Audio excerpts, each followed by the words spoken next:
Okay. I better get my phone.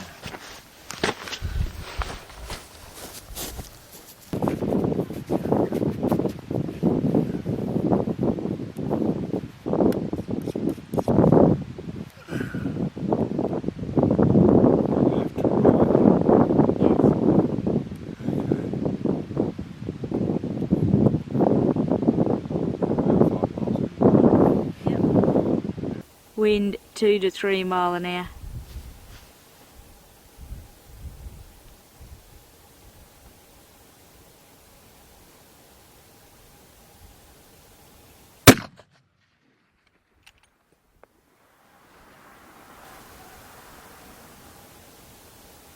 Left and tall, 1.5 targets left, half target tall. Wind is 2 to 4 mile an hour now. Oh, now it's come up to 8 and back down to 2.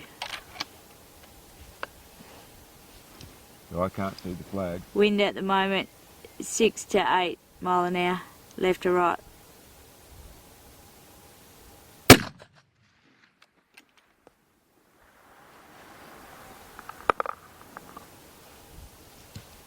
Left and low, half target left, half target low. Wind 3 to 4 mile an hour.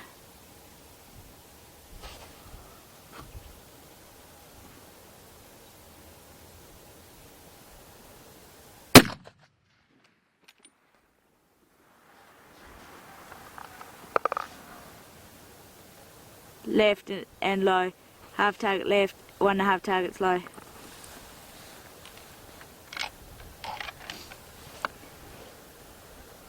Wind 2 to 3 mile an hour.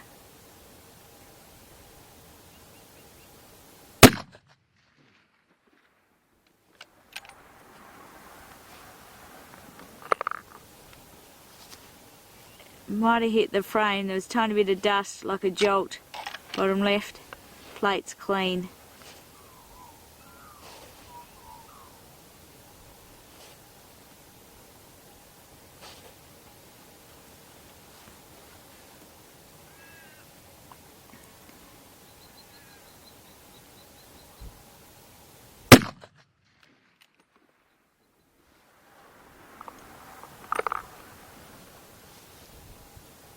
Level with left edge of plate, half target low.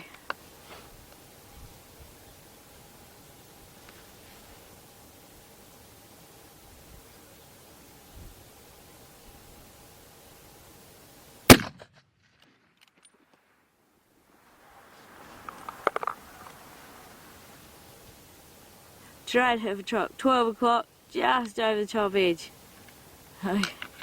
Dust showing 2 to 3 mile an hour, left to right. It's actually coming at 8 o'clock.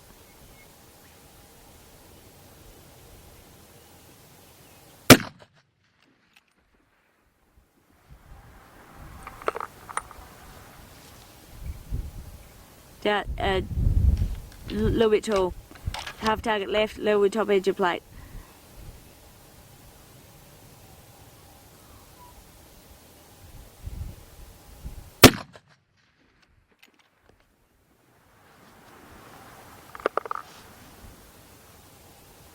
Tall, 12 o'clock, half target tall. Oh, goodness gracious. Wind 3 to 4 mile an hour.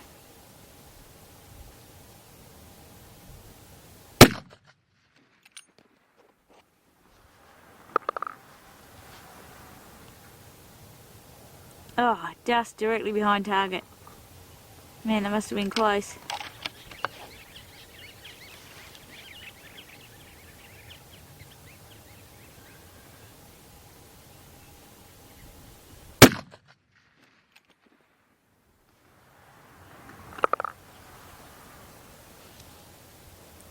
Left, 9 o'clock, quarter of a target left, only just off the plate. Wind 2 mile an hour.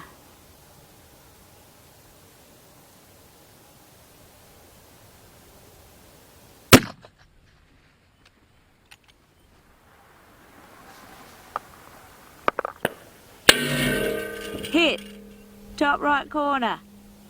We've got at 1 o'clock, 2 inches from the right edge of plate.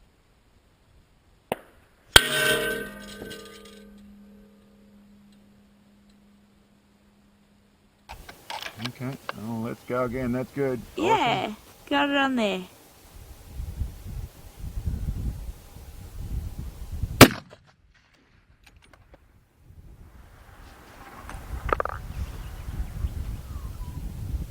Just below. 5 o'clock off the bottom edge of plate. Just tiny bit low.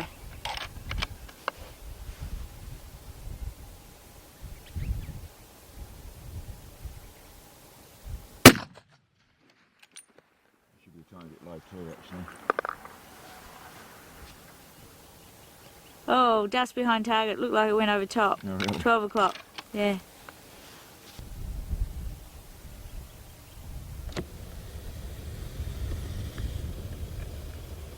This is we came out with our 300 Win Mag, and this is our second attempt in the last week to shoot out at, well, 24-inch plate, and I'll just show you the range on the target.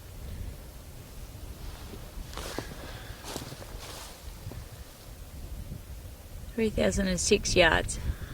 So we're at 3,006 yards. It's actually our second attempt. We had 1 box of ammo. We had 25 shots on the first day. I might put some video on that. We had fairly heavy wind. Yep.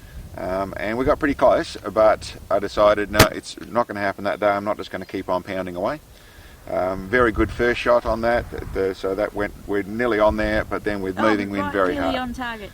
Level with left-hand side of plate. So we came out again today. We had a little bit calmer wind. There's still a little bit of erraticness, as you'll see in the video, but a little bit calmer wind, and give it another crack, and got it done.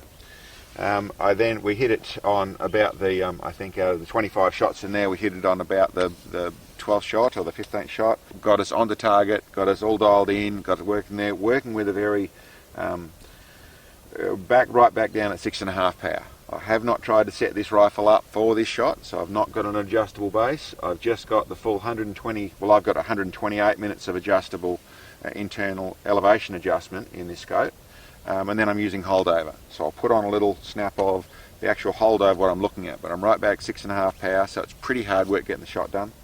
But I got the hit. We went through the rest of that row, so another 4 shots after that, and just missed 4 more times, but decided, okay, that's enough. We're just pounding away. But worked really well. We're using the 230 grain Berger hybrid. This is in essentially the load is essentially worked out nicely. We're not running too much pressure on these things. We're just using normal brass. We're running up in our full pressure, but we're not going too hard. I'll go through the rifle quickly. I haven't been through it for a while, so I'll go through the rifle quickly for those people who haven't seen before. Essentially, it's a Bell & Carlson A5 stock. Or start off with, I should say, it's a Remington 700 long range. Standard barrel, so it's a factory barrel, factory action, not blueprinted, nothing done to it. Standard bolt with the KLL bolt-on bolt knob, so nothing done to it on that score. The only thing we've done to that stuff is had the front of the barrel threaded, and that's one of my custom, that's a homemade one. That's not one of the ones that we can actually produce. That wasn't CNC'd, that was just done up on a mill, welded together. That's a homemade muzzle brake on the front that works brilliantly. It's in, as I said, the Bell & Carlson A5 stock that I've modified. All the back of it, well, it's basically got our rail on the back here, which is to make it so that it slides nicely through the bag. It just sits it up a bit higher too. I like them up nice and high, but that's been modified onto it. I've changed the cheek piece around a little bit to suit my face, and the big modifications to it, and in the front of it I've inserted steel, which means it now takes, there's a steel pocket which lets the front, that's a Seiko TRG or a modified one. It has the another modification, it has this little adjustment lever on the front here to lock it up, to stiffen it up for the swivel, but otherwise that's a Seiko TRG bipod on the front of it. Quite like them, they work in nicely. And as you can see also for the videos about bipods and things, I'm not running it on the bag. I'm not running on the mat, I should say. I've got it down in the dirt, so essentially there's really no spring. It's sitting on the grass, but really that's pushing down to the dirt. There's no spring, there's no bounce or anything to go with that, so it works really nicely. Other than that, as the rest of the setup, it is, as I said, I'm running the 128mm. What I'm actually doing is I've got a 40 MOA rail. I've got this 20 MOA Unilight, Nightforce Unilight set of rings, and essentially that gives me a 60 MOA base that I'm running the scope in, and then by finding just naturally how this one came up, it ended up giving me a full rotation where I can get to 128 minutes, and yes, it is zeroed for 100 yards. I also run one of these little fellas on here. This is the US Optics anti-cant bubble, which I quite like them. They have a little screw-on cap to go on there, and they tuck away nicely, so really nice for going in the case and that sort of stuff. What it's sitting on obviously is my adjustable bag base, which this is the thing that we make and we sell. Makes it really nice for dialing in. We've got sideways adjustment, we've got vertical adjustment, so that just is just a nice way to dial. And as I've been through, I'll go through again, it really doesn't change the accuracy. You're obviously able to hold it the same as if you had a base there.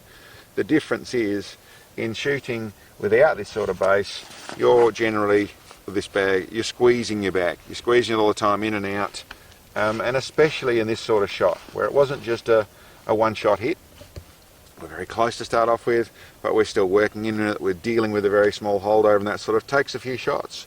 And when you're constantly shooting, everything's settling, you're constantly squeezing, there's a fair bit of effort goes into your left hand or right hand, whichever way you're doing it, that's holding this bag in the right place. With this, it can settle in. I just have to tweak this. I just tweak this a little bit, adjust it around, just to so I'm not fighting the bag. So when I'm shooting, it keeps the whole body relaxed, all working nicely on that sort of score. So I found, as I found before, this thing is super repeatable, super consistent. I was really able to work it in. We had a couple of wind shifts through there where I had to move things around. What I'd say, for those people interested, I haven't really got a proper data on this.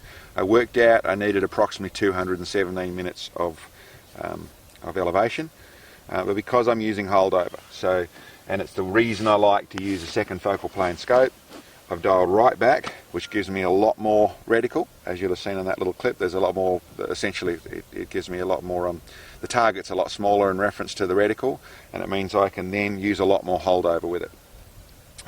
And what I've actually done, like I said, I had 128 or actually 129 minutes, so I went right to, not quite pushing hard against the stop, but right up on the top of the level with the scope on the turret. And then I have been holding over, so it's 128, so I'm holding over approximately 90 minutes of elevation. So it's a lot to ask out of it, but that's what we're up on that score. The windage ended up at, we ended up at 9 minutes left. We actually, when we were shooting a week ago, with the beginning of the box of ammo, we were shooting right out at 28 minutes of wind, so we really were struggling with the wind side of things. This day we started at, what did we start at? We started at 13, we ended up back at 9. So just a bit of variance, long way, lot of I'll have to work out the bullet time. Actually, we'll see on the videos how long it took. But long shot. Okay, well here we are at target. 3,000 yards with a 300 Win Mag, and there's a good proper hit on there. Very close hit all around the place. As I said, I wasn't going to keep on pounding away. The truth of it is, with not setting up the rifle really for this, it's really set up for the normal stuff we do, and only having it on the 60 MOA base means basically not having more elevation in a custom setup and being able to dial in, give myself 20 or 25 power to shoot through, probably gives you a little tiny bit better hold and probably get some more hits on target. But we're really past the level of the rifle. It was just seeing if we could do it and pulling the shot off, which we have, so very happy with. I'll get Sam to turn around there and show you the actual spot over there. I'll put a little spot on there as to where we're shooting from, and as you see, a bit hazy this morning, but nice calm wind, and got it done. 3,000 yards with a 300 Win Mag. So thanks for checking us out, guys, and we'll catch you next time.